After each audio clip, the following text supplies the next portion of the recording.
Yo! What is up sa inyo mga katoking? At sa videong ito ay may bago naman tayong pag-uusapan.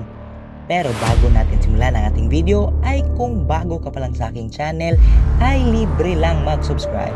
Click the bell button para lagi kang updated sa aking mga video. Halia Raimundo mapagbigay sa Betsy S3 asterisk 3. Ibang klaseng magmahal pala ang newbie sexy actress na si Halia Raimundo.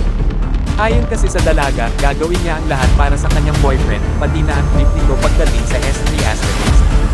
Pagdating naman po sa BF ko, 40 kasi gagawin ko talaga yung lahat ng gusto niya pagdating sa S3 asterisk.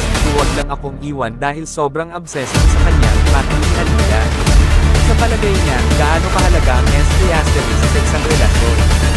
Sobrang halaga syempre, and for me, dumating kasi ako sa point na ay allow din sa S3 asterisk ang mismo. Kasi in that way doon ko nararamdamang mahal niya ako, na masaya siya sa akin. Pero na-realize ko rin na if a man really loves you, he will respect you, and kahit gaano mo pa kamahal ang isang tao, huwag na huwag mong hahayaang ay take advantage ka niya. Once na wala ng respect, you should live without any hesitations, seryosong wika pa niya. Aminado rin siyang mas agresibo sa BF pagdating sa S3 asterisk. Madalas ako ang nangangalabat sa kanya, hahaha. Sa totoo lang, ako lagi ang nag-first move sa BF ko pagdating sa S3 asterisk. Mas gusto ko na ako yung nangaakit sa kanya, kasi mas mahal ako sa kanya, eh. Ha ha ha ha. Napanood si Halia sa sexy movie na Elevator Lady, abangan siya sa pelikulang DNA at Kalakal. Noni Nagay Show.